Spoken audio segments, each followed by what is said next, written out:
Hi guys, it's Kathy. I hope you're doing well. We made it to Wednesday. 2 streams today. First one, I guess we'll do a lawyer in trouble. Bill's here. Hi Bill. Don't text and drive. I hope you have a short drive today, Bill. Alright. So we have Attorney Aaron Bell still on the stand today, and we're going to hear more lawsuits that he had against lawyers and judges. But remember, they do cut a lot of confidential stuff out that we can't hear, but it's fine.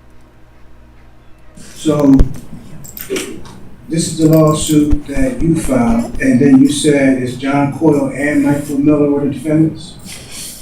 Or just Michael Miller? All right, so when you say this, I don't know what you mean. I'm sorry, I'm not remembering. Oh, I didn't press send. You originally filed the Rule 60A motion with Judge Pratt. It was granted. Correct, but that's not, a Rule 60A motion is not a lawsuit. I understand. After you got the affidavit from John Coyle, you decided to file a lawsuit. That is accurate. Who were the defendants in that lawsuit? Michael Miller, John Coyle, and actually sued the law department itself. Hey, that's still the city. I should have just said the city of Philadelphia, but I listed the law department because it appeared retaliatory, especially without contentious history. So you were able to show that the affidavit from John Coyle was false. He actually struck it. You were able to show that Paul Messon said that you never asked him to commit misconduct or fraud, but you said she still ruled against you. Based on the evidence that she had in front of her, yeah, that is accurate. Got it. And then there was no other evidence produced by the city. Correct. The city's position was that her not correcting the error would hurt the lawsuit that I had against her. So what, if anything, happened after Judge Prater announced her ruling? So she announced her ruling. So this came after the ruling, this order, because she announced her ruling in the court. Like, we were all there at the hearing. And when you say we were all there, I'm sorry. Who you referring to? It was me and members of the law department. It was a lot of them there. Hubbard was there. Obviously, Mr. Coyle, Mr. Miller, and they had the whole little civil rights unit in there. It seemed like I don't know I didn't look at every person. But they had at least 15 lawyers in there, and it's just me. Mind you, I'm not even a lawyer at this point. I'm okay at this now. I'm going to get through law school, but I'm not a lawyer. And once the judge announced her decision to reimpose or undo the correction of the typo, they were all cheering. They were cheering like we was in the Friday night at a bar or something. The law department I'm talking about, and they were talking trash, especially Michael Miller, because he was a defendant in the case at the time, and he was talking really dirty to me, and it was a very bad experience. He said something about we. And you got lucky and we the courts or something like that. It was something. He was boasting so much it made me suspicious. And plus, when I walked in the hearing, before the judge came out, they were all in there smiling and laughing. And I didn't understand what was so funny when you have a lawyer who submitted an affidavit apologizing because he lied under oath and got caught. And the way they boasted about it, it made me suspicious. So what, if anything, did you do next? I tried to see if like somebody was related to somebody. That's what I was thinking, because their conduct, it was just like they was too comfortable and boasting a lot. So I thought John Coyle. That's what it was. Oh, so Judge Prater, she had a deputy clerk. His name was something Coyle. So I figured it must be some type of like connection. Maybe Coyle is his uncle or something. Because why are you so happy in the court when you go into court and you admitting that you submitted a false affidavit? So. All right, he lost me. He lost me at, oh, they just look too comfortable in court. Something has to be funny going on because they look too comfortable in court. Sir, that's not evidence of anything at all. I figured, man, it might be the coil or deputy law clerk, but it wasn't. So what I did was I was researching, and I found out that Michael Miller was Judge Prater's law clerk right before he got a job with the city. You refer to Exhibit 37, page number 692.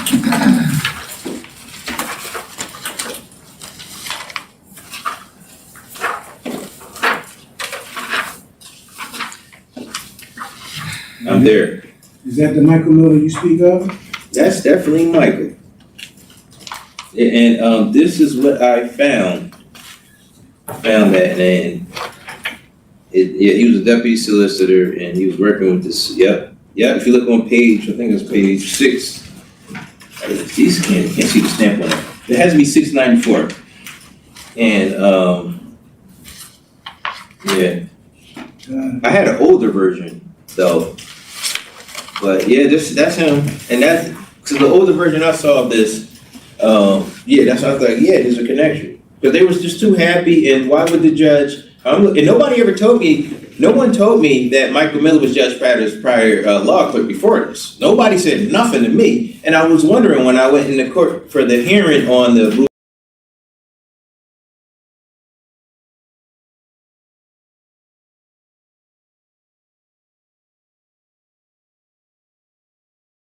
60A motion, why they was just so comfortable in there. Like they was just comfortable, like they are. It appeared that they knew something I didn't. And then when she instead of unmuting, I turned my camera on. Miko, they did say Miko a couple times. You got some explaining to do, sir. You're corrupt in Philadelphia. The order, despite Paul Messing is the best civil rights lawyer, him and Brodowski. So if they tell you something, you gotta believe it. I mean, and they're ethical, they are heavyweights. And they told us to the judge, this man did not ask me to commit any crime fraud. So I'm looking at this like, wait a second. We know who Paul Messing is. He's not an average lawyer. He's the elite of the elite. He told the judge I didn't ask him to commit any crimes or anything like that. We have transcripts of the hearing from the Judge Stuart Dozell, and there's no evidence. We knew the judge made a typo. So why would Judge Prater change this back? And so here's another thing that was weighing on my mind. Judge Prater presided over the prior civil case. And she was a very tough judge. She was very smart and good. She never treated me like this before. When I went in there on this day, it seemed like it was something personal. Because she let me take that case to trial, and she denied the city's motion for remitter. This was not the same lady that presided over the case on this particular day.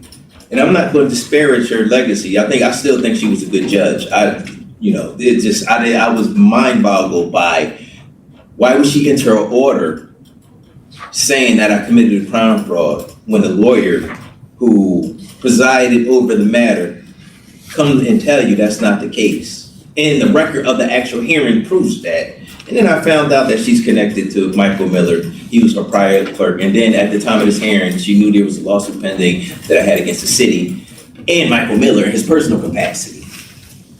And then they're boasting and everything that caused me to think, wait a second. They retaliated me by using a connection with a judge. That's caused me to believe that. To the best of your knowledge, is ODC aware of John Coyle's false statement? Can we live? Let's go off the live stream. Sure. Sarah, please just confirm when we're back on the live stream. Thank you. Mm-hmm.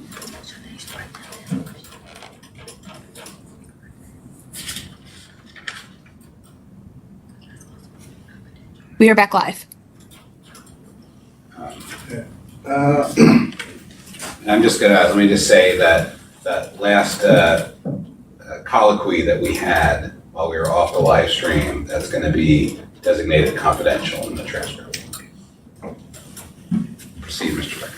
Thank you. In this case that was before Judge Prater, The defendants, John Coyle, what's his demographic? Mr. Coyle's demographic. This is race?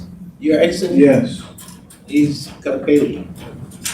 Mr. Miller, Caucasian. the other members of the law department that were present at the time? It's not really that diverse, so the answer is the same, if that answers the question. Is the law department retaliating against you by using certain judges as proxies? I'm gonna object to that. No, withdraw the objection. Let him answer. Objection's been withdrawn. It's been withdrawn. Well, I mean, I think these complaints are the product of targeting. I think so, because the Prater instance wasn't the only time a judge, I think, attacked me. And on behalf of the law department, basically. I think that, yes, that was the first time, but I had a false complaint from a judge wrote a false complaint against me on another case. This time I'm a lawyer. The Prater time I wasn't a lawyer on that, but Judge Schulman was a case with the law department. Objection. This is irrelevant. Well, Ms. Hammonds, are you still planning to seek to discipline Mr. Bell based on whether he had a basis to make the statements that he did in his recusal motion and the statement of issues on appeal? I am, but the problem is this did not occur before these complaints that we're going forward in this matter. There's no correlation between Judge Schulman and these complaints. These complaints have nothing to do with Judge Schulman. Nothing. Did this incident that you're going to be discussing with Judge Schulman occur prior to your motion to recuse Judge Anders in the? I'm not going to lie.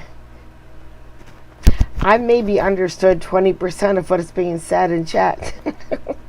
I don't know what's going on today, but if you want me to respond, which I don't think you do, you're going to have to dumb it down a bit because I don't understand what any of that means.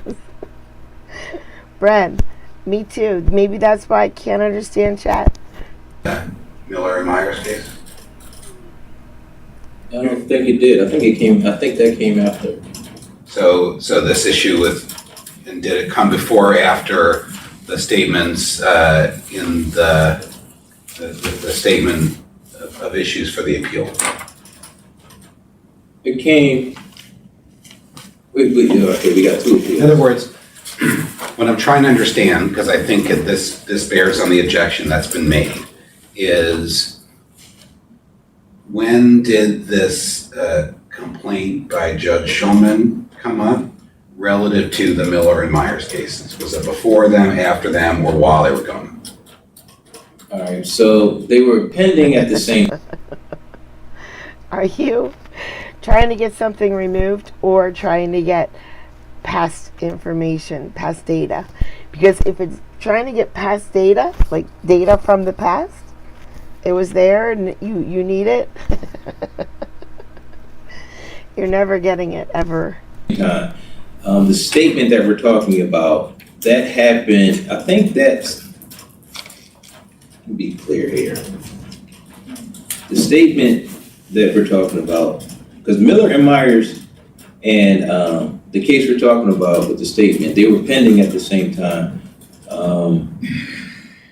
The complaint against me had been, I think I agree with Ammons, Mrs. Ammons, that it came after. And this is before the Miller and Myers were on appeal. Okay. So if I'm clear, I'm sorry. No, thank you for that. So, Mr. Duckett, it sounds to me like the complaint involving Judge Schulman couldn't have been part of Mr. Bell's state of mind when he made the statements that ODC is complaining about here. Do you agree with that? Oh based no, off his, absolutely not. No, don't wish him good luck. We don't want Bobby on a jury. Are you crazy? We'll get someone jaywalking, get the chair. Bobby, do not give anyone the chair. oral representation unit. Okay, so I'm not seeing what the relevance is of it. Is there some other relevance of it then? Yes. What's the other relevance of it? So, part of our defense is selective prosecution as well. Right? And these matters, the complaints that are written, especially false disciplinary complaints, where he alleges that a judge was party to that complaint, I believe that goes to our defense. You don't think it undercuts that because it's another complaint that ODC didn't pursue against your client? I don't think it undercuts it because, well, I don't think it undercuts it, no. Well, the relevance of this is not readily apparent to me, and I wonder whether it's going to help your argument or hurt it, Mr. Duckett. But I'm willing to give you a little bit of latitude to develop this issue, bearing in mind that normally evidence of complaints not pursued against your client would be evidence that we don't consider at this stage of the proceedings, but that Mr. Bell has waived the protections that he would normally get from that, but it's still up to you whether you want to go into it. So, Ms. Ammons, unless there's something I'm missing, I'm inclined to let him go down this road a little bit. But I think you have to, especially because we're on the clock here, get to the point pretty quickly, Mr. Duckett. So I'm going to overrule the objection.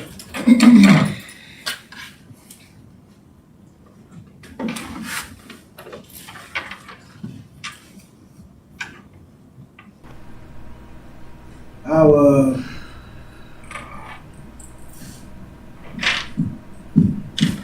move forward.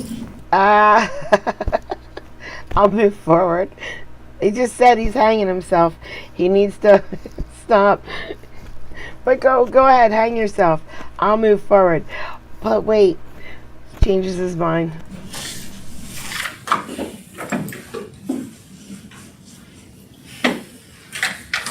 I'll just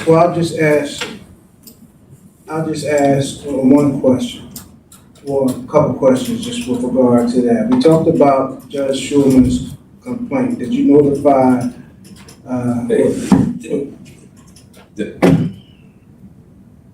You're talking about the complaint that Judge Schulman filed against Mr. Bell. correct? Correct. You did respond to the complaint. This is a completely different judge that filed a complaint against him. Right? Accurate, that is accurate, And you notified ODC that it was false. that is accurate. And you still received a dismissal letter and a letter of concern. That was accurate. Yes, I received the dismissal, and it was dismissal. It was a dismissal / letter of concern. I remember that, and that letter, it bothered me a lot because I communicated to OGC. I gave the ODC proof that it was false, but it appeared that I was being targeted. That's what it appears like that to me. Because the complaint was completely just fabricated. It was like they made up a whole version of events that never happened, and if you look at the transcripts, it's not even on there, and they knew it was false when they wrote it, and I provided ODC with proof of that.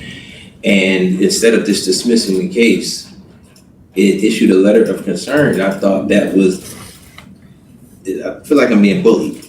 You, refer to Exhibit 58, page number 1016.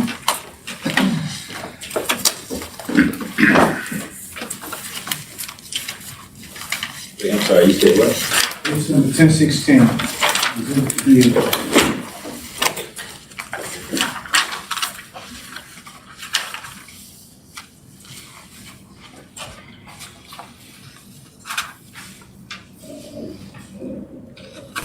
I think I would do well in a vacation to Antarctica because I don't mind the cold. And I know that cold is different than Pennsylvania cold. I understand that. I still think I would be okay. And this was the letter of concern that you were referring to? This is not a letter of concern. 10-6, oh, I'm sorry, 10-17 or 16? I'm sorry, where are you talking? Yeah, well, it starts at 10-17. Wait, 10-7? Okay, this is, yeah, well, it's not a letter of concern that I see at 10-17. It is a DB7, yeah, this is a DB7. No, it's a letter of concern. Just read the first paragraph, Mr. Bell. Oh, I'm sorry, they all look the same. I'm so sorry. The head is the same. Yes, this is, yes. I apologize for that. So this was, after you received this letter of concern, what if anything did you do next? Well, this letter of concern, it appears to be selective in how it describes what happened. It only describes what happened from, Speak up, Mr. Bell. I'm sorry. So this letter of concern is what I received shortly before we started these proceedings. And it appears to describe the events from the false, from the complainant's version, but all of their facts are not accurate. And this accuses me of just being guilty. No one ever called my witnesses. My client even wrote a letter to ODC. Mr. Burt, the senior counsel, whose case I was actually filling in on this one, he wrote a letter. Nobody contacted him. It's just that, okay, we're dismissing this case, but you're guilty anyway. Like, what type? It appears that I'm being treated differently. So that's what this says. It just, I'm not credible, or somebody says in here, my clients, we're not credible, but nobody ever talked to my client. Like, it's just, yes. This appears selective. Who was the author of this complaint? It was ODC. By way of who? Current counsel. Current counsel is the Bulldog. If you look at page 1017, the reference line, complaint of,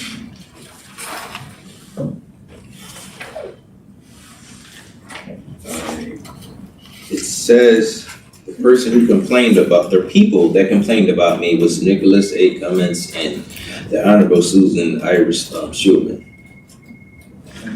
now did you write a response to this letter of concern? I think I did. I wasn't supposed to do that, but I did. Can you refer to exhibit 59, page number 1020? I am there.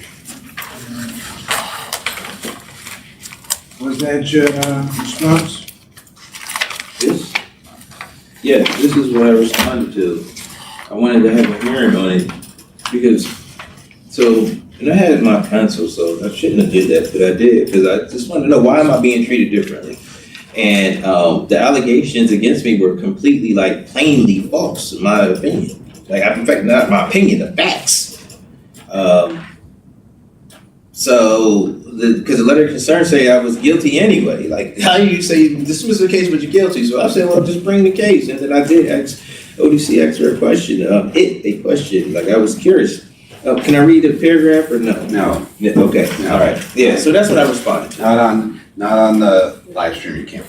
Gotcha. It's fine, it speaks for itself. What's the race of Mr. Cummins? He's Caucasian. I'm the only black person in all these cases. Well, yeah, on the plaintiff side. So that should answer all the questions if they deal with that again. Was Matthew Hubbard present at the York v. Canyon case? Yes, and so so clear. And can everybody pronounce his name Kanan or Cannon? It's Kanan, Officer Kanan. And I don't want to be a jerk about it, but it's Kanan, not Cannon or Kane. But yes, so this matter concerned the York versus Kanan case, and Mr. Hubbard was there He was there. He was consulting Cummings throughout. He didn't enter his appearance, but he was there. Yes, he was there. And he was consulting Cummings. So Cummings was the opposing attorney on that case? Yeah, because at the time, Officer Kanan, And that's how Brent only has 4 fingers. he was fired. He was fired for whatever reasons. He got reinstated since, but Nicholas Cummings, he's not employed by the city, but he was like their conflict counsel, as Mr. Hubbard said.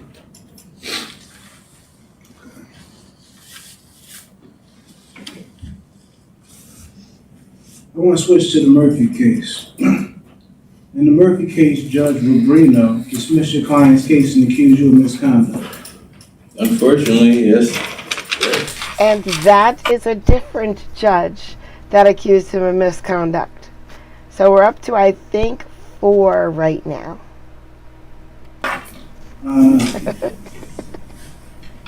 Typing. When he accused you of misconduct, that included lying and unprofessional conduct for filing motions for sanctions against the city. Yeah, so, most of the issues, it came from those motions to sanctions. That's about accurate, but that sums it up. Well, can you tell us what happened in the case? All right, so you're talking about the factual backdrop of the Murphy? That's Yes. special. All right, so in the Murphy case, all right, so Miss Murphy, this case in Philadelphia, she shot her neighbor in lawful self-defense. Her neighbor was suffering from mental health issues, and he'd been 302 many times, but on one particular day, he was hearing voices, and he attacked Miss Murphy 2 times prior to the shooting. And on the 3rd time, she shot him. And the police arrested Miss Murphy for aggravated assault. And subsequently, the gun permit unit revoked her gun license. Even though the district attorney's office had submitted white papers and explained that the shooting was justified. So after the shooting, Miss Murphy never went back to her house. She moved right away. And the gun permit unit sent Miss Murphy a revocation letter via certified mail. And she never received it. The certified mail was returned back to back to the GPU, gun permit unit, as undelivered. So once they received the notice that Mrs. Murphy never received her revocation letter, no one did anything else. They didn't notify her, they didn't call her phone number. They had her phone number, they had all her biographical information. They even had emergency contacts. They didn't call. So for almost 2 years, Ms. Murphy was driving around with her gun on her. Lord of the Rings Online, Martha. I haven't played that video game in years, but it's like an MMORPG, so you can go and, kill animals and do caves and things like that. But you can also fish for a while, and it's fun. And she didn't know her license was revoked until she made a trip up Radnor Township, where Villanova is. She got pulled over for a minor traffic violation. Her husband was in the car, and she volunteered that she had her firearm on her, and the officer ran the firearm through the NICS system, and it came back that her gun license was revoked. Ms. Murphy was thereafter arrested, charged, and when me and Lucas entered on the case, we informed the prosecutor that her gun license was not, she didn't know her gun license was revoked. Because we reached out to the gun permit unit, because she kept telling us, how was her gun license revoked? So we reached out to them, and they said it had been revoked from the shooting incident, but we didn't give you mail because our mailed certified letter got returned delivered, and we didn't do nothing else. So we told the same thing to the district attorney on the case, and they dismissed the case, and didn't even have a preliminary hearing. Thereafter, we brought 2 cases For the state court, we brought we brought a false arrest claim, assault and battery, false arrest for the arrest for the aggravated assault, because this was a very unique situation where the arresting officers, they typically don't know anything about a shooting. But this situation was a little different because they had responded to the house more than one time on that morning. So we brought a case against them because it appeared that, from our perspective, that she shouldn't have been arrested because you knew she wasn't the aggressor, because you had unique information that officers typically don't. Then we brought the federal case, and that was for the due process claim. And the due process claim was it was based on Jones versus Flowers. So in Jones versus Flowers, the Supreme Court explained that if the government sends out to them a notice and it gets returned as undelivered, the government must do something else. And the Supreme Court didn't explain what they had to do, but you can't just sit on your hands. So we brought a case based on that. And so we had two pending cases, the state and the federal. So when we filed the federal case, the city, after we figured out what was going on, because initially the gun permit unit, the city solicitors didn't know what was going on. Nobody knew why Ms. Murphy's gun license was revoked. So it took us some time to figure out what in the world was going on, because Detective Porter, who arrested, well, he was one of he didn't arrest her, it was two other officers, but he never recommended Ms. Murphy's gun license to be revoked. So we was confused with the federal case, like who revoked the gun license? And then anyways, to get to the point, the city's position initially on the Murphy King case was that they didn't have to comply with Jones versus Flowers because they complied with state law. And state law only requires the government to send one certified letter of revocation. And if it comes back undelivered under state law, they don't have to do nothing else. But that doesn't comply with Jones versus Flowers, the federal court. And the city's position initially was that because Jones versus Flowers applied to real estate cases, because the factual backdrop was a tax lien sale.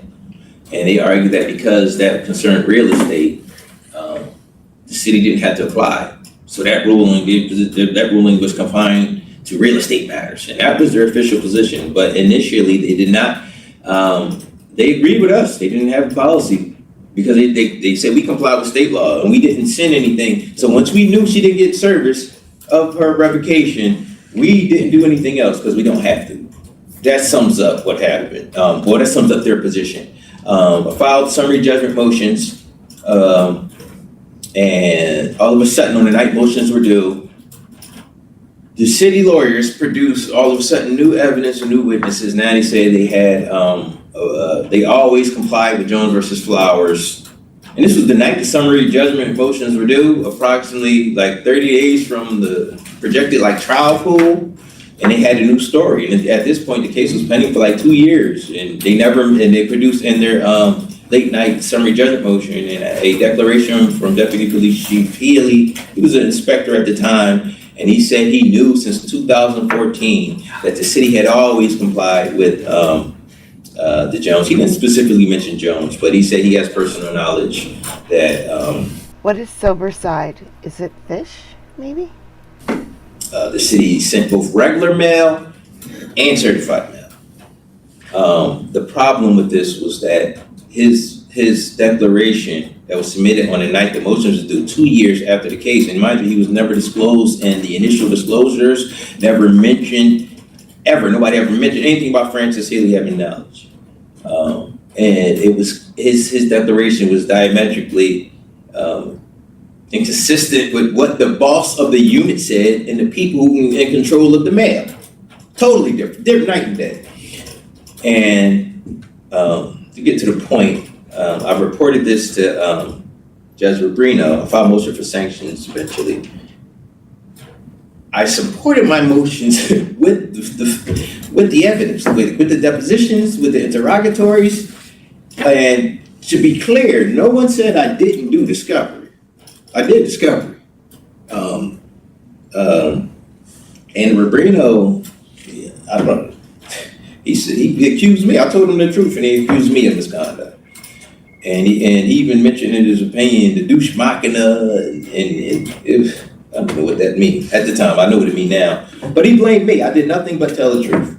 And he blamed me for it. He accused me of lying, and his opinion is not supported. In my opinion, it is not supported by the facts. So when you read what happened and what we had, when I filed the motion for sanctions, everything I said was based on what somebody said. I didn't just file a motion for sanctions accusing anybody of anything. It was based on transcripts and documents and their prior admissions. But he threw my client's case out. He didn't even allow Ms. Murphy to have a trial when the city had already admitted it didn't have a policy.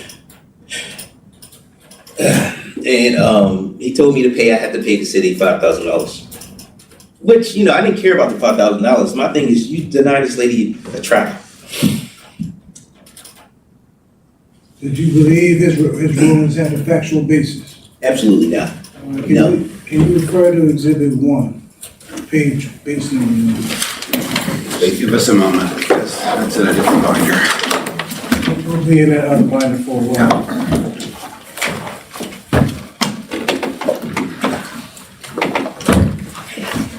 Are we getting close to a stopping point, Mr. Duckett? Because, It's a good stopping point now. all right, why don't we take a break? We are live. Thank you. Mr. Duckett. Thank you. Mr. Bell, we left off talking about the Murphy case. I referred you to our Exhibit 1, case number 1. There. All right, can you tell me what Exhibit 1 is? Exhibit number 1 is the third amended civil complaint that are filed on behalf of Mrs. Murphy in the federal case. And this exhibit outlined the facts of what happened and the information that was disclosed by the law department because this is the third amended complaint we had already got. So we got at least 4 judges that have cited him for misconduct. In all these cases that he loses in, he sues the other lawyers as well for their motions, frivolous motions and things like that. So you would have to think they put in complaints against him for misconduct too, right? I hope we get to those. I want to hear about those. You would think there's more lawyers than there are judges. We're up to 4 with the judges. There's probably 12 with the lawyers. Some discovery, and I had way more understanding of the case at this point. So this complaint is really detailed. Understood. Just a quick question. Was an answer to this complaint filed? No, not on time. No, it was an untimely answer that was submitted without permission from the court. But yeah, when I filed this, the answer was not filed. I think it was filed like 4 months late. Who's the attorney of record on the case when you started? I'm sorry, I didn't hear that last part. When this case was filed, who was the attorney of record for the city? All right, so they had a couple lawyers. When it was first filed, the case, it was Miss Davis, Kate Davis. And then when she moved to Boston, it was Jonathan Cooper was on the case, and he went to Colorado. And then Jenna Jankowski, she was on the case formally. Her appearance was there.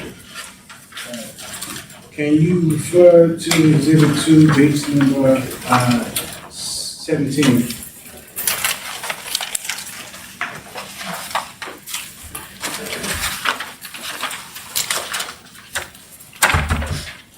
All right, I am there. Okay, how does this exhibit relate to the case? This was from, all right, so this was in the beginning of the case. And we were this is from Kate Davis, the city solicitor assigned to the case, the first one. And we were trying to, this is the email that she sent me, explaining the gun permit unit's policy of notice. And she explained that they just used the certified mail. She didn't mention regular mail or anything, just the state rule of certified mail only. Yeah. Did the city make any disclosures to you when you filed the case? Yes, they did. You refer to Exhibit 3. That's page number 20. I am there. Okay, can you explain Exhibit 3? I don't get why So- someone would move from Philadelphia to Boston. I just don't get it. Look, son went to college in Boston. I've been to Boston many times. I love Boston, I do. But Philadelphia is special. Like, when you live in Philadelphia, you are we. Like people in Philadelphia are, proud and one great big family, and you hurt one, you hurt them all. And yeah, they can be rough. They can be, but it's still such a great place. It's like you're part of one big team. You're all on one big team in Philadelphia. Thank you for the cheers, V. Exhibit 3 is the defendant's initial disclosures, where they explain who had relevant information about like the policy of their mail and stuff like that. And they mentioned, they don't mention Francis Healy nowhere on here. And this was sent in 2020, I believe. Yeah, October 19th, 2020. So based off of these disclosures, who did you understand people with knowledge about the case? The people listed on here, they listed Sabrina McCoy, the DA, Lieutenant King, she's the boss of the unit, so she was the most important. And they mentioned some other people, but Haley's not mentioned on here. Did you have a joint conference with regard to the case? Yes, we did. Yes, we did. Kate Davis attended it, and it was Judge Rubino and myself and Mr. Nascimento. Can you refer to Exhibit 4, which is based on page 30?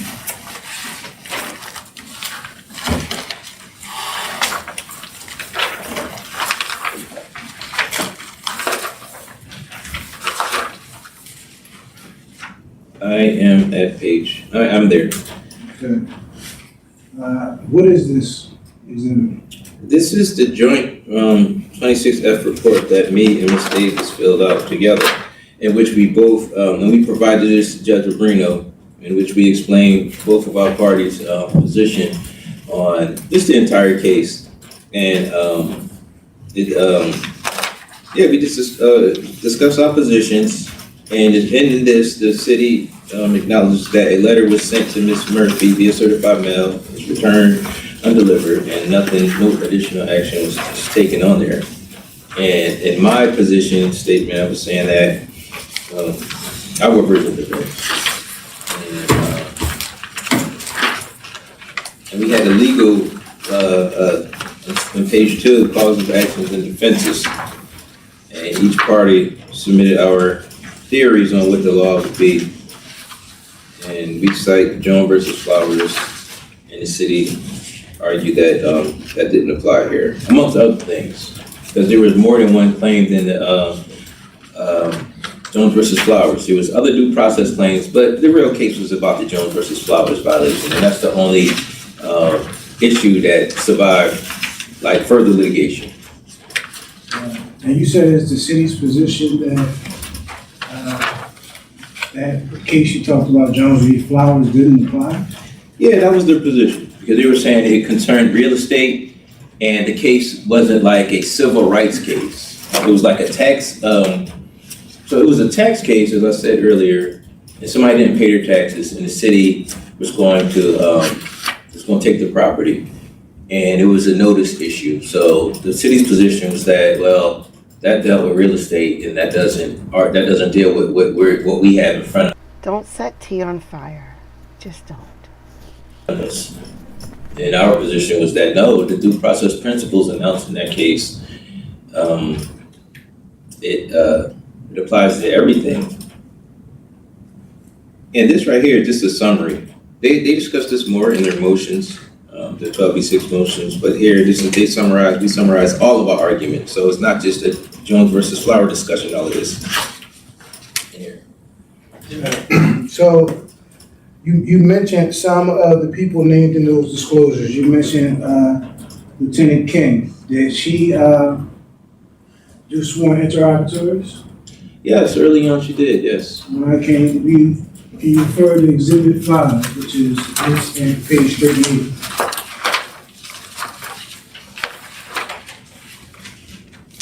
Lieutenant King. So I don't know if anybody from the Philadelphia Police Department has sued him yet, even though he has sued the entire Philadelphia Police Department multiple times. I wouldn't be surprised if there were lawsuits against him from police as well. I'm here. All right. What is this document? This appears to be Lieutenant King's the sworn interrogatory that she submitted in response to my her answer, sworn interrogatory answer in response to my interrogatories. And in this right here, she explained what the policy is, that they send out a certified letter. It goes out and they send out a when they decide to revoke somebody's gun license. She said generally. They send out a certified letter. It goes out certified. If it gets returned, they don't really do anything else. And so she described the general policy. Sent out a letter, bam, and then she explained on this interrogatory is separated in two parts. I asked her general policy, and then I asked her specifically what was applied to Ms. Murphy. And she said that we sent out the certified letter like we always do, and that in Ms. Murphy's case, it came back undelivered. I don't think he's going to get disbarred. I just don't. I think because he believes so much in what he's saying, I think they're going to sanction him. I don't know though. I have no idea. And then she came to the police station after she was arrested some time later, and that the gun permit unit didn't do anything else. And that's just summarizing. It didn't go in that order. I'm just summarizing it. And did anybody else get sworn interrogatories? Yes, the woman in charge of the actual mailing, it was Sergeant Sabrina McCoy. She was in charge of the actual mailing. You refer to Exhibit 6, page 45.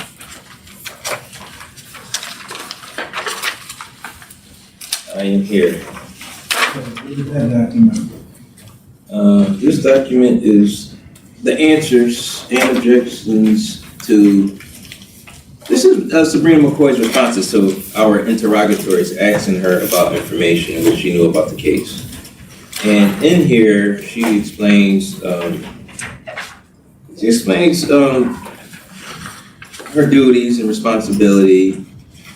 And she explained Ms. Murphy's case, that Ms. Murphy was sent a certified letter that came back undelivered and no further steps were taken. Okay.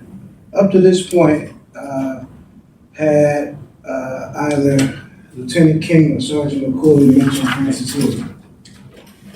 No, nobody ever. I didn't know who he existed until the ninth summary judgment motion was due 2 years after this. Well, I forgot the date, but it was long after this.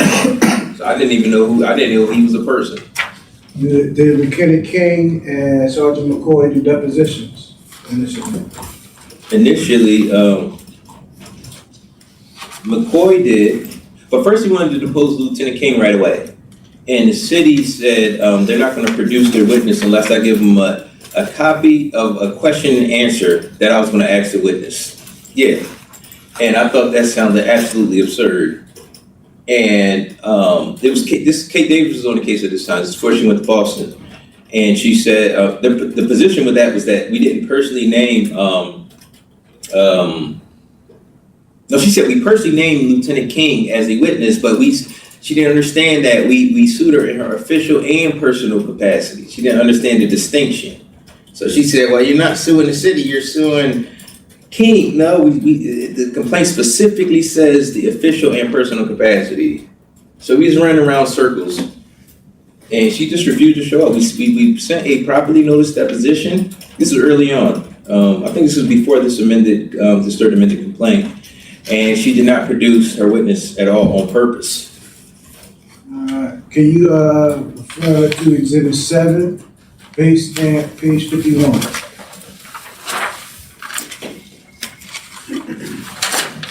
I am there. Okay, what is Exhibit 7? This appears to be the deposition of Sabrina McCoy, the lady that was in charge of the Sergeant Sabrina McCoy, the lady in charge of the mailing. And in here, she just testified truthfully what we already knew at the time, that the gun permit unit sends out a certified letter. If it's returned as undelivered, they don't do nothing else. And she further explained that that's what happened in Miss Murphy's case. And she further explained that it's not unusual for people not to get their mailed notices that their gun licenses were revoked. And this deposition is short because it wasn't really, our bread and butter was based on whether you take additional actions after the mail is returned, undelivered. I wasn't going to depose the whole gun permit unit with this when she's in charge of the mail, and she told me that's all we do. So at this point, you have the answers with interrogatories, you had a deposition. So far, has there been any evidence that the city's gun permit unit complied with those you followed? Not only was there not any tangible evidence, nobody ever said they complied with Jones versus Flowers. Their original position in communications to the court was that we don't have to apply because our state law complies with due process. Yes, it probably complies with state due process, but there's two due process clauses in this particular case because we have a state constitution and a federal one. Our position was that it doesn't comply with the Supreme Court's interpretation of the federal constitution, not the state one. So, I'm sorry. Is there an objection? I was going to object because I don't know where this is. I don't know if the purpose of this direct examination is to relitigate the case, the federal case, or is it to prove? I don't know what they're. It's easy to understand, woman. It's to prove that so he had a problem in this case, and he appears he was right. They lied in this court case. They lied, and he proved that they lied, and nothing happened. I think it's irrelevant because we're not relitigating the federal court case. The case was decided, it was appealed, and Mr. Bell did not follow grounds of appeal. So I don't understand if this is to relitigate. Because we're talking about interrogatories, we're talking about depositions. What is it, to tell a story, or is it to relitigate the federal case? Well, don't you agree, Ms. Ammons, that because you're seeking discipline for Mr. Bell based on his conduct in that case, that he has the right to offer evidence to explain his conduct, or is it your position that he doesn't have the right to offer any evidence about that? That's not my position, is that he doesn't have any right to offer evidence. I'm just asking, does he want this body to relitigate the case of the federal court? Is that the purpose of these documents? Don't you think that this committee has an independent obligation to assess the facts and determine whether Mr. Bell violated any rules of professional conduct? Oh, that's not the point of my objection. I understand what the committee's role is here. I'm just asking, is he trying to relitigate the underlying facts of the case? The objection's overruled.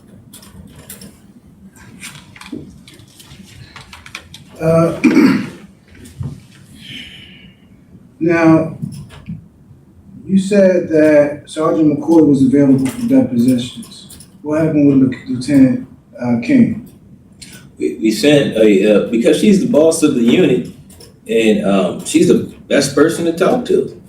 And when before this Third Amendment complaint was filed, I don't remember the date, but we tried our best to get Lieutenant King in there to get her record. She knows most about what goes on in that unit, and she can explain what the policy is. The city refused to produce her as a witness. But we did properly notice her. We attended the deposition, well, they didn't attend, but me and Mr. Nascimento attended. And we asked the judge, can you impose sanctions, or even asked him to pay my money back that I paid for the deposition. And so when the issue about King and me not deposing King, I was trying to depose King very early in the case. And I'm not sure whether I tried to depose her before I got the interrogatory. I don't remember the dates, I don't know. I'm sorry, go ahead. You refer to Exhibit 8, Good page? page number 73.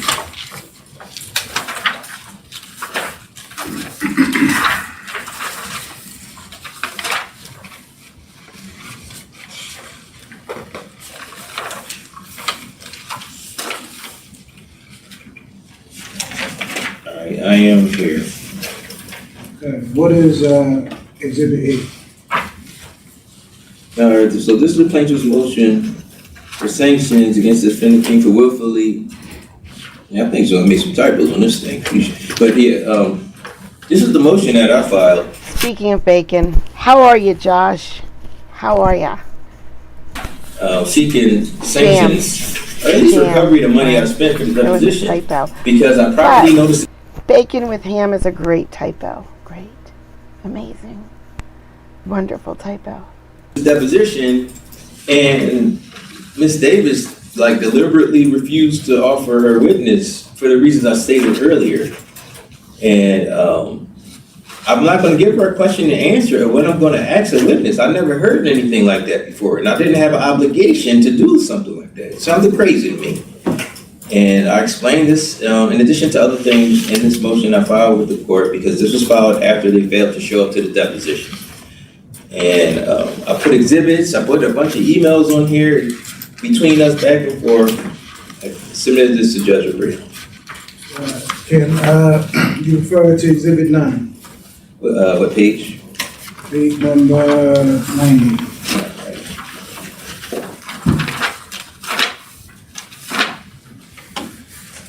All right, I am there. Okay, you said you submitted your motion for sanctions to Judge Abreu. What is Exhibit 9? That's awesome, Terry. Exhibit number 9, it appears to be the order that Judge Rubino entered, addressing multiple issues, because we had addressing our amended complaint and a bunch of things. And it also addresses our motion for sanctions and the responses there too. And then does he allow us to amend the complaint? So I think at this point, that third amended complaint came after this right here. He let me amend the complaint, but he denied the motions for sanctions. And the city didn't even give the judge a reason why they should be sanctioned. At least pay me the money back for the deposition. I wasn't trying to be draconian. Like, we spent money on the deposition. We actually prepared for a King, and they deliberately didn't show because they wanted us to give them a question and answer. I'm not giving you a question and answer. And on page 2, Rubino, in the footnote, he tells the city that they should, go to properly notice depositions, but he let them off the hook. So I couldn't get my fees back that we spent on the depositions that the city lawyers intentionally missed. And that was a Lieutenant King. The city filed a 12B6 motion. I lost track, I think. Yeah. Isn't that the one where he filed his answer 4 months late? Right? Yes, they filed a 12B6 motion. And you refer to Exhibit 10, page 98, number 93. I'm sorry, what page, 98? 93. All right, I am there. Okay. What is it, Exhibit 10? Exhibit 10 is Lieutenant King and Sergeant McCoy's 12B6 motion. And they were arguing, they tried to dismiss the claim. It's just customary. It's custom. So they didn't win a trial, and they asked the trial, they asked for Reno to dismiss the case. And we had a bunch of issues, as I said previously. Most of this motion deals with like other stuff we argued. And the Jones versus Flowers argument, they said in a footnote somewhere in here that it didn't apply because it dealt with real estate. So that's the second time that they asserted that position to the court. They asserted that position to the court, to me, over discussions, because we was trying to settle the case quickly. So that was their official position. I tried to settle the case very early. Why have a trial if you don't have to? And that case doesn't apply because this case don't concern real estate. But yes, they asserted that in here. Did you respond to their 12-6 motion? Yes, I responded. I can refer to exhibit number 11, bait number 112.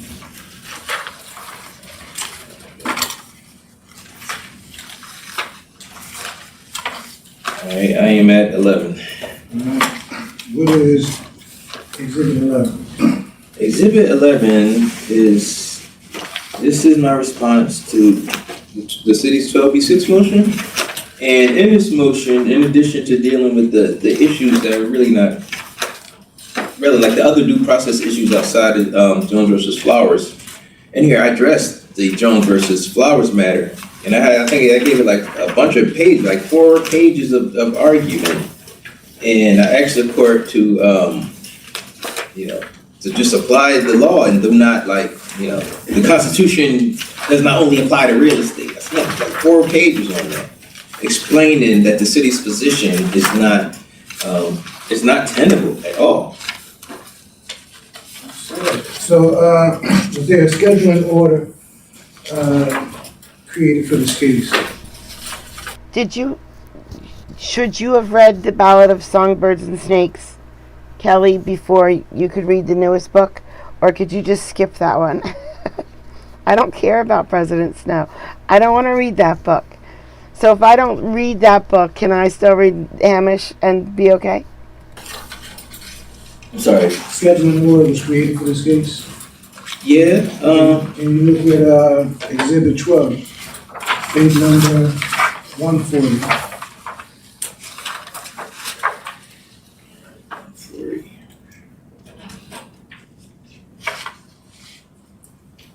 I am at 140. What is that document? This is the third scheduling order that was issued. So this came after Judge Rubino denied. So he granted the city's 12B6 motion in part and denied it in part. He let us move forward on the Jones versus Flower issue. And after that, he issued this, and he had dates for summary judgment motions, pretrial memorandums, verdict forms, and all that stuff is listed in here.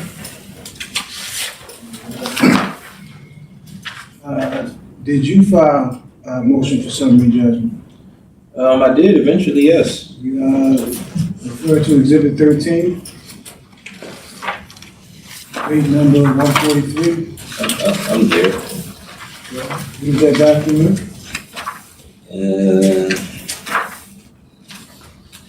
All right, so this is plaintiff's motion for partial summary judgment. This is what I filed. And I'm sorry. on what date was that filed? This was filed, it says it's filed on 3/6/22, and in this motion, I was explained, so we wanted partial summary judgment on liability, because at this time, the city didn't file the answer to the lawsuit. But considering their position on Jones versus Flowers all along, I figured, why would they? It wouldn't make sense to file an answer, because we're gonna go to trial on damages. Because their position up to now was that Jones versus Flowers applied to real estate. It's not a real estate case. The judge rejected that. I had the sworn interrogatories from Lieutenant King. I had the interrogatory and the deposition and the statements and the communications to the court that the city had regarding the policy. They didn't have a policy. I had the initial disclosures. So this motion, this motion for summary judgment, I thought we were going to trial only on damages, and at this point, we're talking about settling the case. I know, me too. Bren, you could have given her that recipe before she spent $800 on a dress. So I filed this while we arguing on a liability when they conceded. And at this point, the complaint, or the answer to complaint, I think it was like 139 pages. Yeah, it was due like 100 and something days before this was filed. I'm sorry, I'm rambling. You're right. That was Mel, not T. You're right. I got Mel and T confused for just a second. When this was filed, the complaint, or the time to file an answer, had long passed, months ago. And I assumed that the city was just gonna fight it on damages, not liability, based on their representations to me in the court and what we already had. And I communicate that inside of this motion. And now, the initial complaint was filed in 2020, and this is now 2022. Yeah, I don't remember the exact date, but it was 2020 sound right. Because I know it was a long time this case was pending, and we had multiple talks during the time. I was trying to settle the case. There wasn't a need to go to trial. What are those other mushrooms you can use? Are they called psilocybin? If you cook psilocybin mushrooms in a beef Wellington, are they still as effective? The city filed a motion for summary judgment at the same time? Yeah, I'm gonna say at the same time, yeah, if this is the deadline of this, yeah, they filed the motion. I don't know the date. I know it was like on the night that the motions were due, and I think I probably filed this early. I don't remember, but I know I'd like to stay on time. I like to stay on top of deadlines. But they did file the motion for summary judgment. Can you refer to Exhibit 14, date number 156?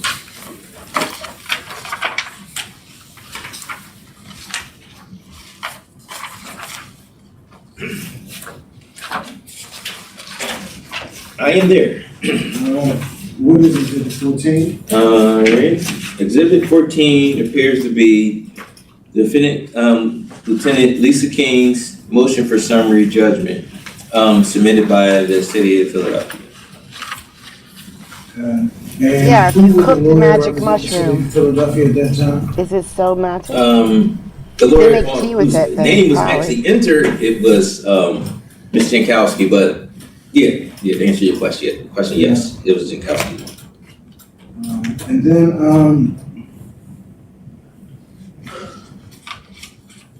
what in this motion, so this motion to, the summary judgment motion, was there anything in this motion, or any disclosures in this motion that you weren't aware of, prior to this filing? Absolutely, this was a shocker.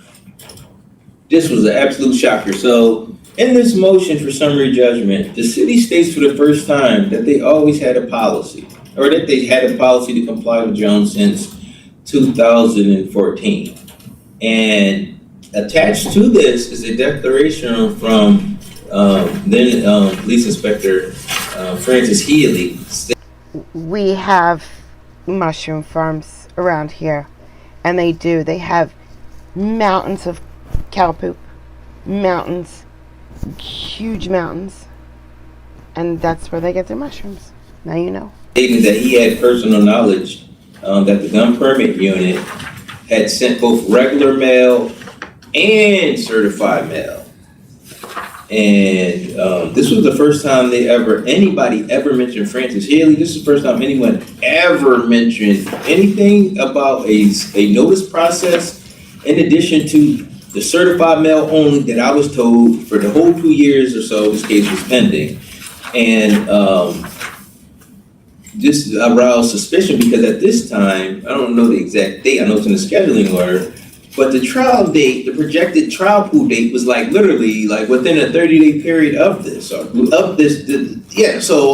the, it's not the eve of a trial, but I mean, 2 years after the initial disclosures, and in the federal court, we know that you have to disclose stuff as you find it.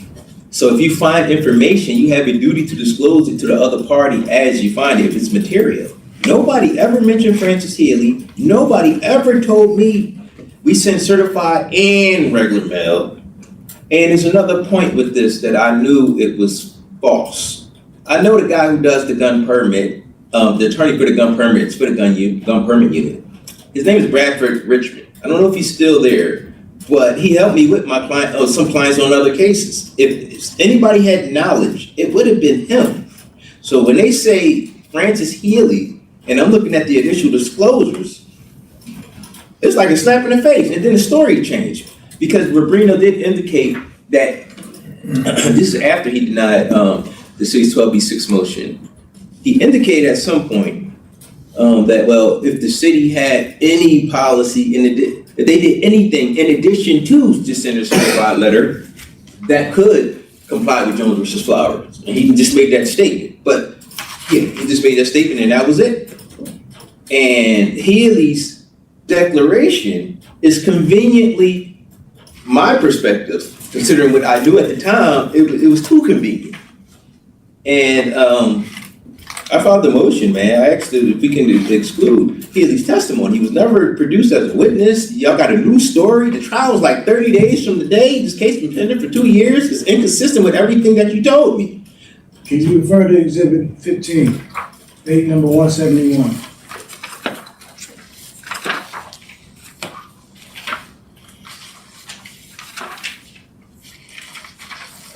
I'm there. What is that document?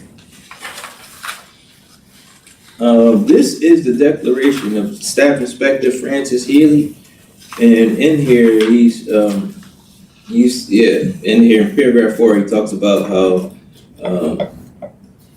he told the gun permit unit to start sending notices certified and regular mail, and then he further explained in the next paragraph that consequently on or about that time in 2014 they've been using regular mail and certified mail since that time.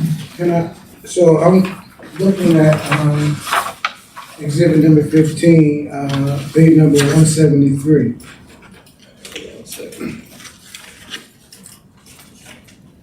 I am at 173. Right. This is exhibit 15. What is this document? So this is the document that I filed after I received Healy's declaration and their summary judgment motion where they changed the whole, everything about the case. And I was asking Judge Rubino if he could preclude Healy from being a witness because based on what I had, this was false and this was a sham affidavit. It was wrong to submit to the court, especially after the city's representations to me and to the judge directly. So, what happened next? So the judge, he ruled on the motion. He ruled on this. He denied this. He wouldn't exclude Healy from being a witness, and he scheduled depositions. And he entered an order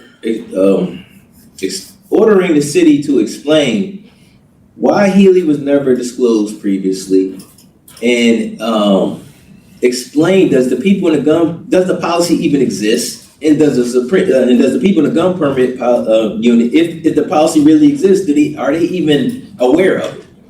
And he did all this in this order. Can you refer to exhibit 16, date number 185?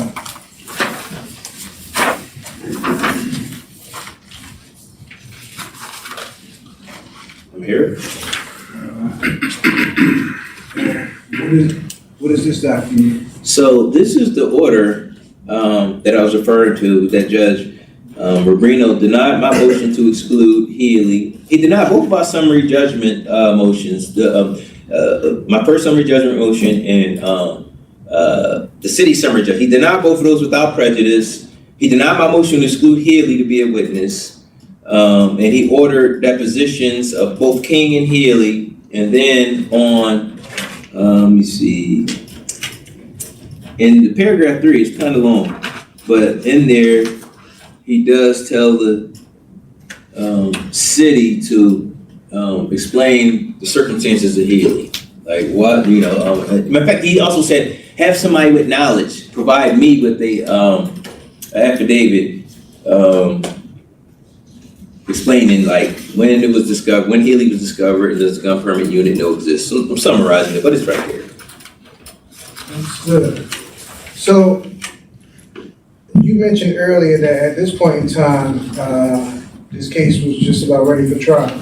It was like, it was. Did this delay the case in any way? Yeah, this derailed the case. This was like, this changed everything. So Judge Rubino, he in this order, he does set new deadlines for us to get depositions and do file renewed summary judgment motions. And yes, it delayed the case. Absolutely, yes, because the trial date was, yes, it did, to answer your question. Got it. So, at this point in time, you will be scheduling these depositions with Ms. Jankowski? Yes, because she was the go-to point in the law department because her appearance was entered, yes. And you referred to Exhibit 17, big number 188. Yes, the next page. I'm there. What is Exhibit 17? All right, so Exhibit 17 is a compilation of emails to and from Mr. Jankowski. So I sent Mr. Jankowski emails out. So after they disclosed to Healy and this so-called new policy that nobody ever mentioned, which is inconsistent with everything they told me, I was suspicious, and I asked Mr. Jankowski to let's hurry up and have these depositions, and I wanted to have depositions immediately. I didn't want the case to just last forever. I felt we had to win, and I didn't want to delay it. And this case was pending for 2 years. I wanted to get it done. And I was sending her email requests and can we schedule this date? And they was trying to obstruct. In my opinion, it appeared that she was trying to delay the depositions. So, I suspected they was trying to work on their new story with the regular mail. And every time I suggested a date, it wasn't available. And in the emails, the back and forth email exchange was she was trying to set the tone for me, and I was trying to be amicable. Like, I knew she was lying. I knew this whole regular mail, based on what I had, I didn't subjectively say you're lying. Based on the information they had already disclosed, this was highly fishy, and I wanted to examine them, both King and Healy, before they can get their story back.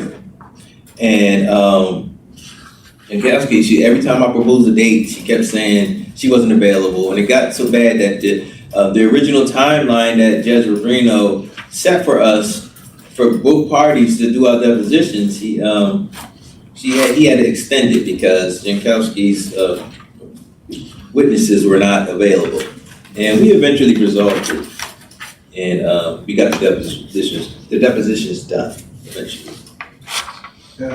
So when you say you eventually got it done, can you refer to Exhibit 18, big number 198?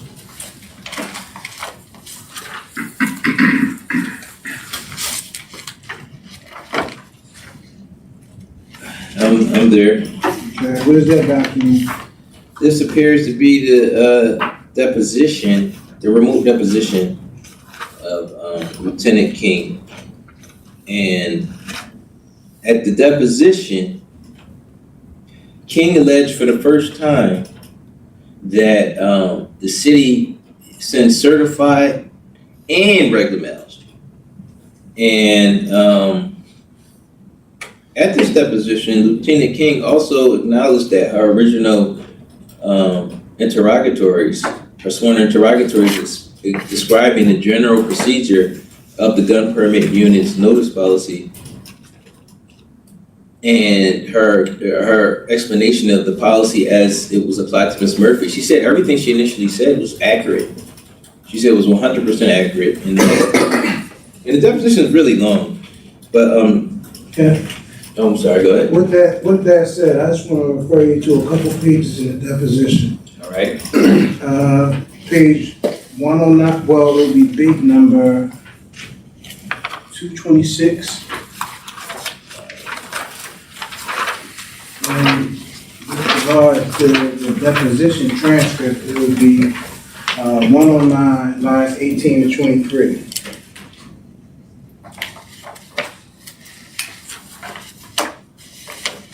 Let me know once you've read those lines. Alright, so you said it's bait 226. Right. As far as the transcript is concerned, page 109, the top left corner, Okay, and lines 18 to 23. alright, You can read that to yourself.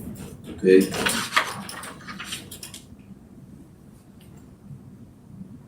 Hi, Greg Slade. Wait a second.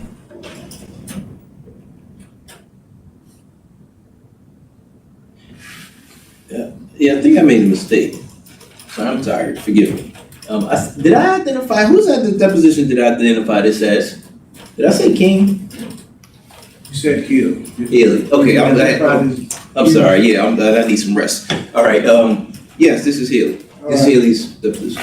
In that portion, the transcript that we just said, what if anything did you gather from that testimony? He's not the commander of the unit, and he has no reason to know what goes on in that unit every day. And that's not consistent with what he said in his declaration that he submitted under oath, under the penalty of perjury in federal court. And it's more than that. So, But we'll get to it. I want you to refer to that same Exhibit 18, and I want you to go to the page 113, lines 1 through 23. That'd be page number 227. you said line 23? Actually, that whole page, 1 to 23. Okay.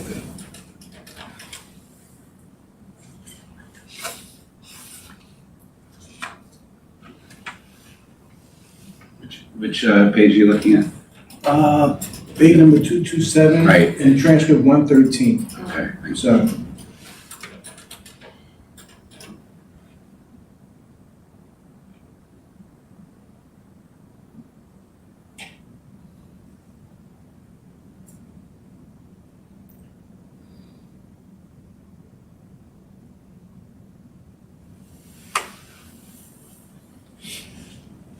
Yes, all right. you had a chance to, what if anything did you gather from that portion of his deposition? It just confirmed what I already knew. He didn't have any actual knowledge in that that declaration that he submitted to the federal court under the penalty of perjury was false. Because according to this right here, he don't work at the unit, and his declaration was based on an assumption, an assumption. And in his deposition, it's more than that, because he didn't have any knowledge. He's not even in Lieutenant King's chain of command. He don't even deal with gun-pertinent matters. In that same deposition, can you go to page 128? That would be page number 2. Bobby, no. Bobby, look what you started. We don't talk about powdered mashed potatoes in this chat. That's taboo. How dare you? And just lines 12 to 24. I'm sorry. So I'm at page 230. What page? 128, All right, what line? 12 to 24.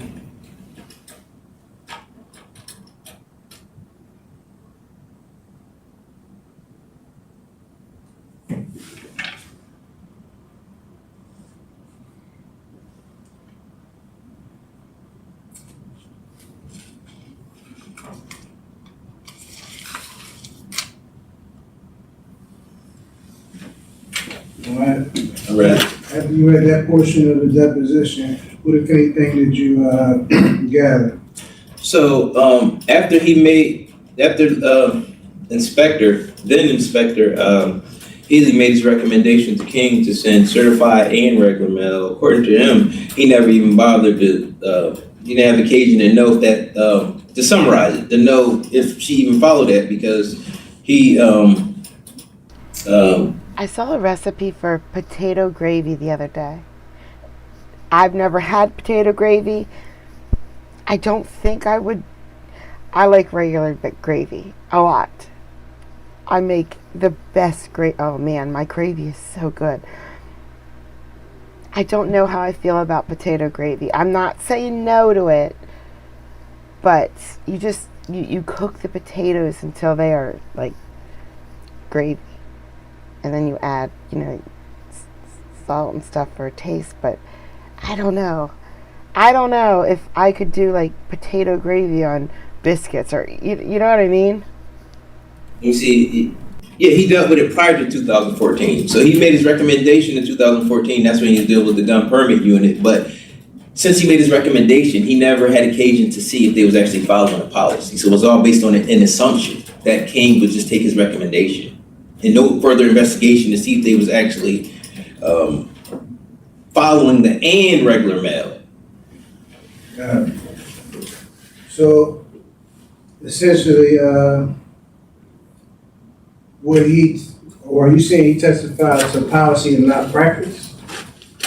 Or you saying he didn't have knowledge of the practice, or he just only had knowledge of the policy? What I'm saying with Inspector, well, he's not Deputy Chief Healy, is that his declaration was exceptionally misleading. He doesn't say in his declaration that this declaration is based on my assumption that when I talked to Lieutenant King one time for a matter of 2014 that she should do and regular mail, his declaration doesn't say that. His testimony at the deposition is in contrast to what he said in his sworn declaration. He doesn't have any personal knowledge of what goes on in the gun permit unit. That's what he testified to at the deposition. He doesn't, in fact, I recall him stating he doesn't even have a reason to know because he's not in the chain of command. And he has never even been to the gun permit unit's current office that they've been in for like 10 years at the time.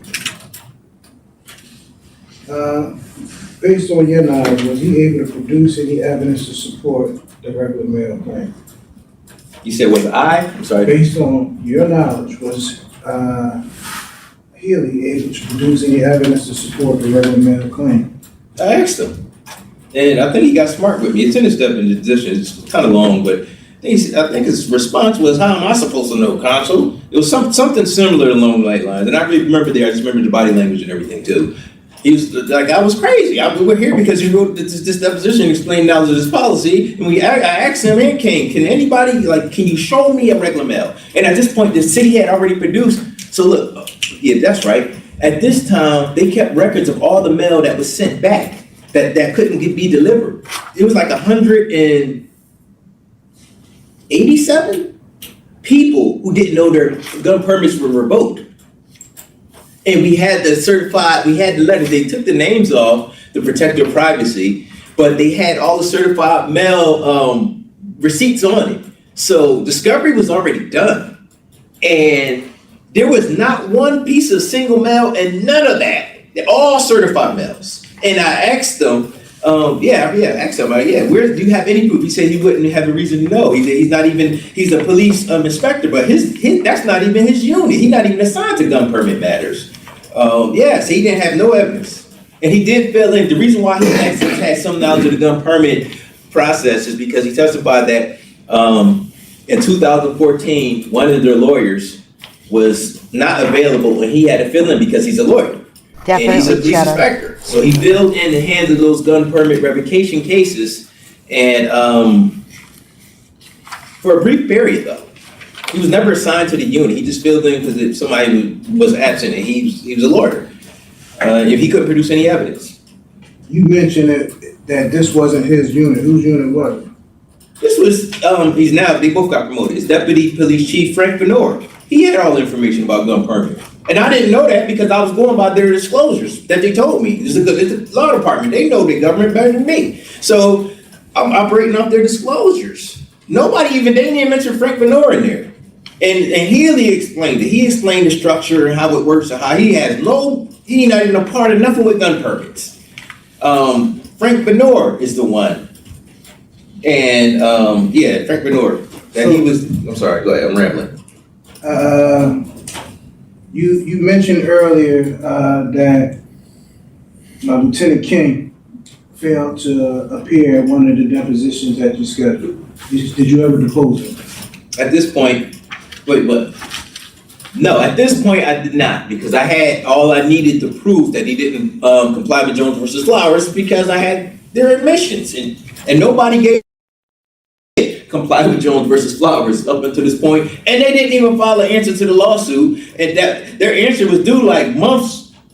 By the time we get there, their answer was long. It was they already failed to file a proper answer, but they did file an answer after I brought it up. But Judge Rubino didn't rule on that, and they never asked for permission to file a complaint. Excuse me, I keep saying complaint. I'm sorry, an answer to the lawsuit, and he didn't address that when they produced Healy, because he did not vote for our motions for summary judgment without prejudice. At that point, he did, as you said earlier, extend the case for depositions. Yes, he did. So did you ever depose Lieutenant King? Yes, I did. So, And you referred to Exhibit 19. what page? Page number Me too, yeah. 2.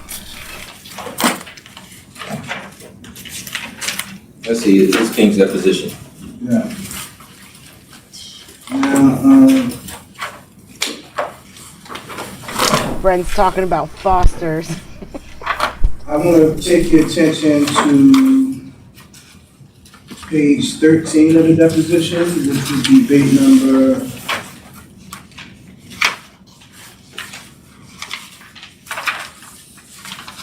245.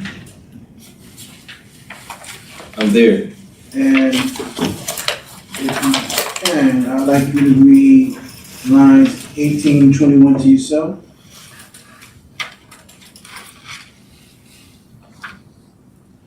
$18 to $21. Yes. Yes, I read it. All right. Also, prior to me asking just a couple other points I want you to read before you comment. Page 16, line 18, which would be debate number 248.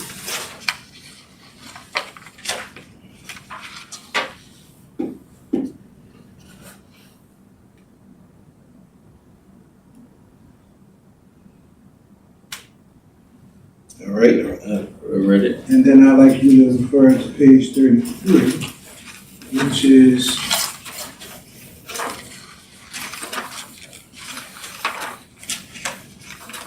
debate number 265. And on that page, lines 2 through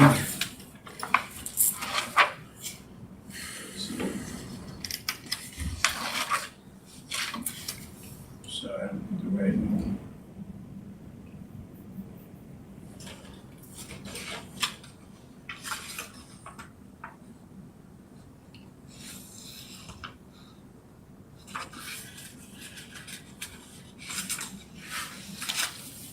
I just will say lines 2 through 9. I read it. Okay, now those, 3 different points in the deposition testimony, what if anything did you gather, from that? Well, I gather from these questions, but just the deposition generally also, the original responses that she made under oath, she explained they were truthful. She didn't omit anything. She hand wrote the answers, and in these depositions she hand wrote the answers. She said she gave it to Ms. Davis to give to me. The information that she originally reported was true. Did that information include, regular mail being part of the policy? That's the problem. Nobody ever mentioned regular mail until the night, like 10:30 at the night, the motion for summary judgment was due. Nobody mentioned that. And in this deposition, Lieutenant King mentioned for the first time the regular mail. She mentioned that the first time. And then I asked her throughout here, well, your original responses are 100% accurate? Yes, they're accurate. And I asked her, why is there a reason why you didn't produce this regular mail theory early on? She said she don't have a reason. She couldn't recall. Can you Go to page 37 of the deposition, bait number 269, line 48.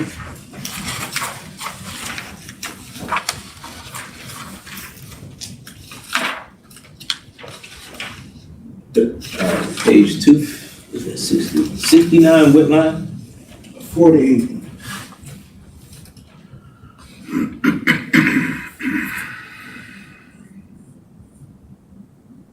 All right. And what do you gather from that portion of her testimony?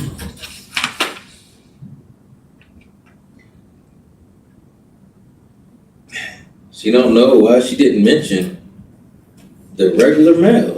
As she said, it's just right there. She probably couldn't think of it at the time. I mean, And she's referring to mentioning it when? when she prepared her interrogatory, when I asked them to explain the policy, I said, can you explain the policy generally? And then can you explain the policy as it specifically applied to Ms. Murphy? This was like 2 years before this or something like that. Indulgence.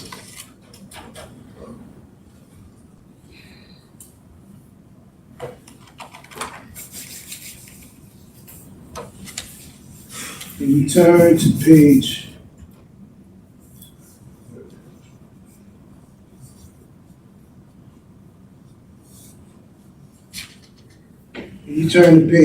141, bait number 373. And we look at lines 14 and 20.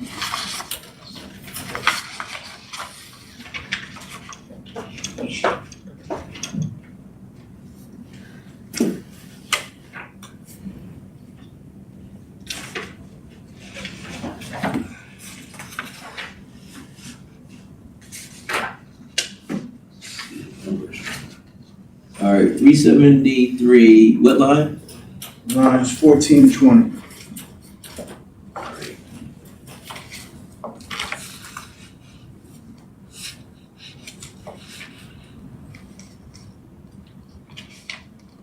All right, I've seen it. And what do you ascertain from that portion of her testimony? That she discovered, she doesn't know whether when she thought of the regular mail idea, but it was possible that she didn't think about it. I'm summarizing this right here. She didn't think about it until she talked to Ms. Jankowski. And she had another lawyer on the case, Ms. Davis, early on, and just all of a sudden the story was different with the new lawyer on the case, you know, when the summary judgment motion was due. Did you, I'm sorry, Mr. Duckett, I might be on the wrong page, but what page were you on? I'm fine. Martha that saved me. was base number And I got 373. Yogurt, 373. blueberries, Okay. granola.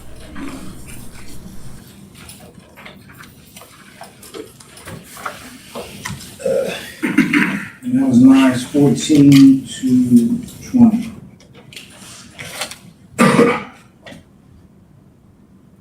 All right, thank you. Did either you or the city file renewed summary judgment motions? Yes, after the depositions, yes, we did.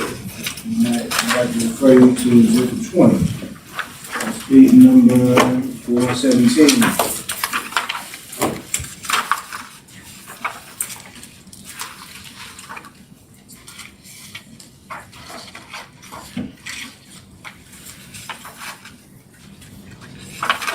All right, I am there. All right. What is that exhibit?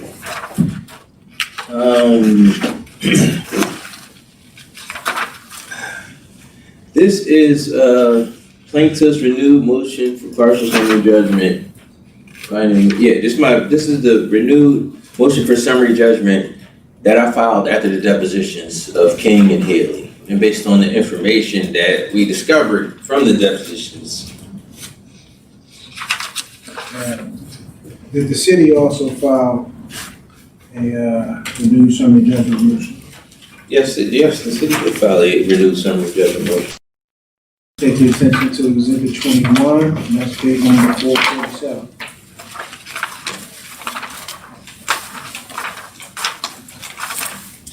I am there. Is that the city's renewed motion for summary judgment? It appears to be, yes. in this motion, yeah, all right. So this motion caused a lot of problems because after Inspector Haley testified that he didn't have actual knowledge. The city used his declaration as the basis for the motion. But the man testified, and he made it clear that he did not have actual knowledge that the city ever used the and regular mail notices. And it was very clear at the deposition. And I was mind-boggled when he filed this motion. Like, why would you file it with the evidence you knew? Like, you heard the man testify. And that's why they objected like 100 and something times at the depositions. They wouldn't, every time I asked a question, they were instructing the client not to answer and just making objections. And you're not supposed to object at depositions unless you have a reason to. A deposition is not a trial, but they objected. It was hard to get answers from them. And I literally counted. It was ejected at Haley's deposition like 129 or 39 times. I filed a motion on that. But yes, this right here caused problems. Because you heard the man testify, we all was there. Why would you use his declaration for the basis of your motion? Did you file a response to that? I'm quite sure I did. Say attention to exhibit 23, page number 480.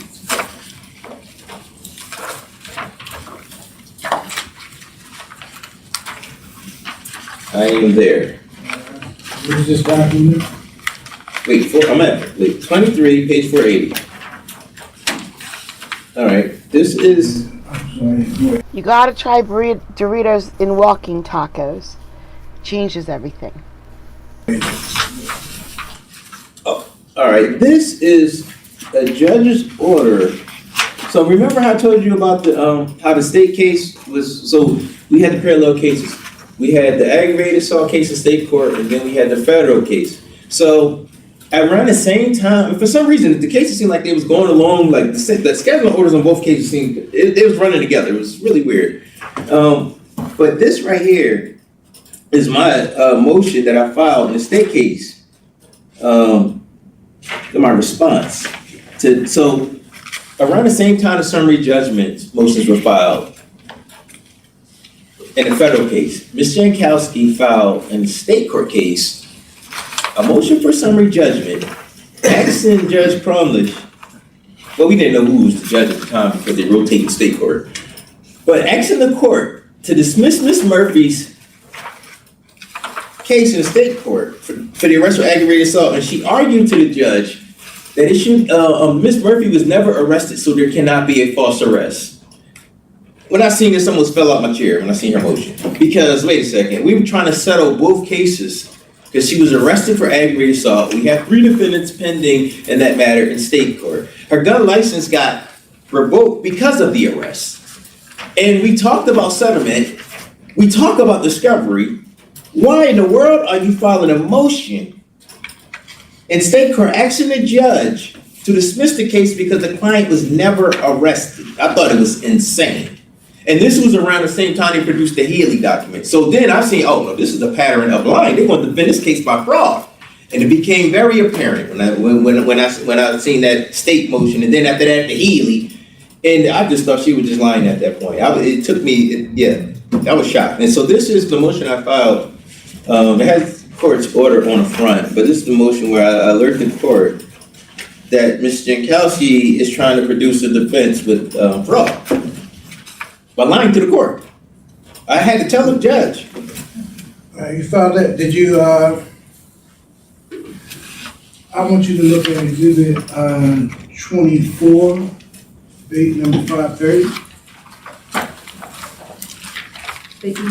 530.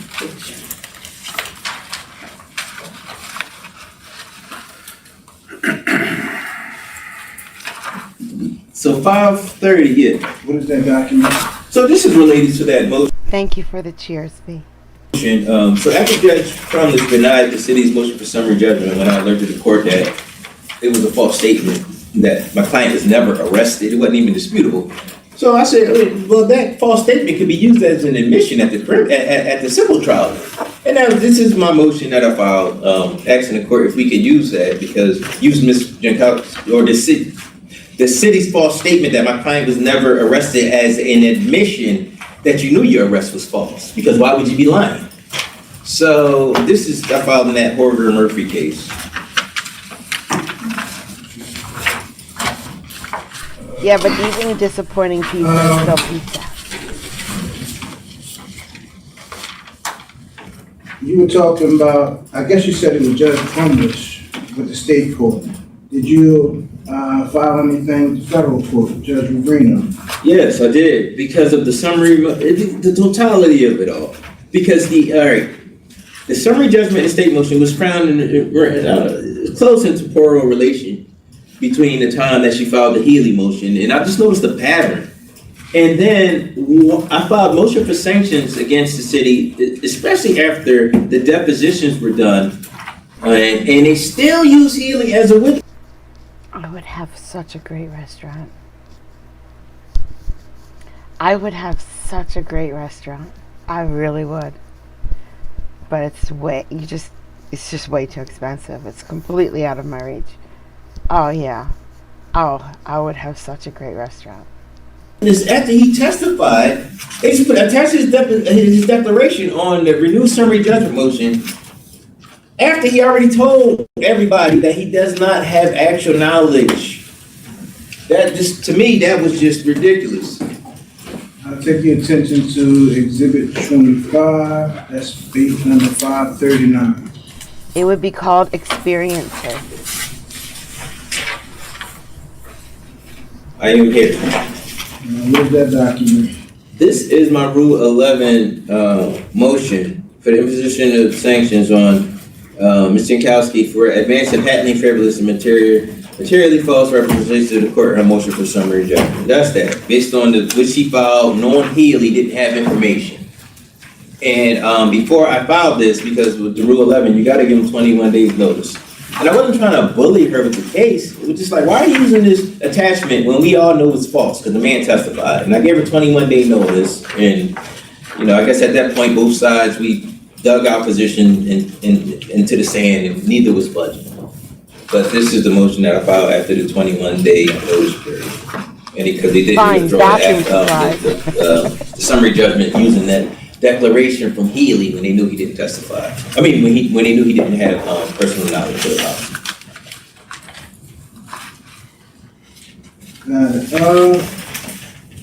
I'll take your attention to Exhibit 26, page number 590. 590.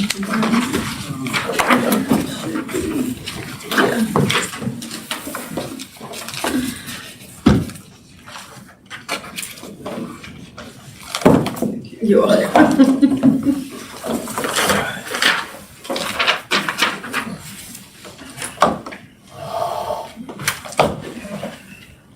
I'm at 590.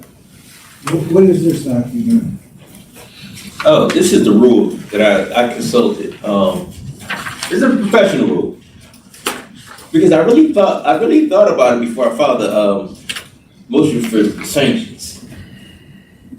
And I know Healy's a lawyer. You know what? Let's Dumpster Juice YT sort of fits in with all of chat today.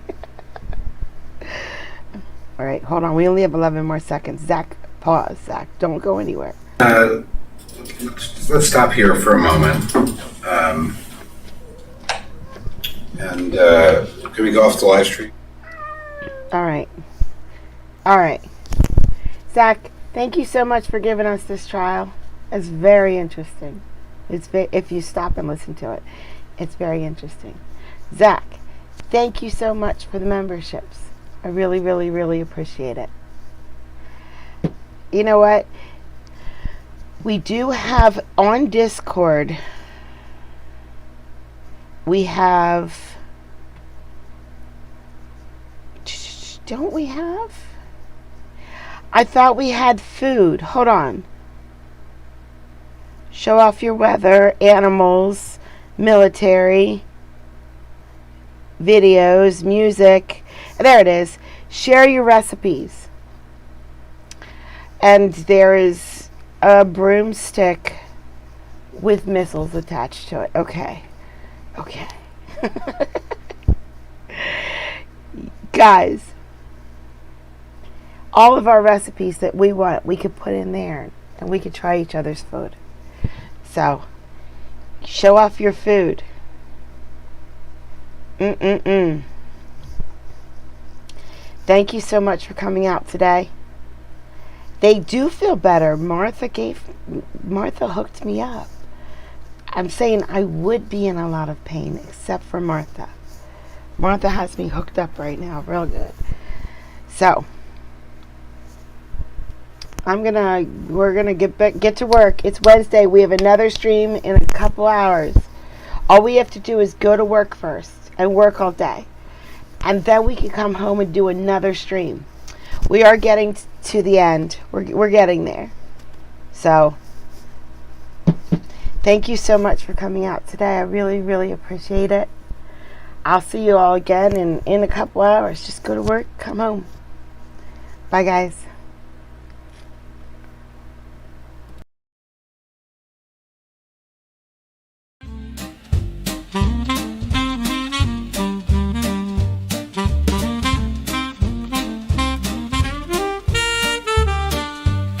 Well, I thought I'd write a happy song.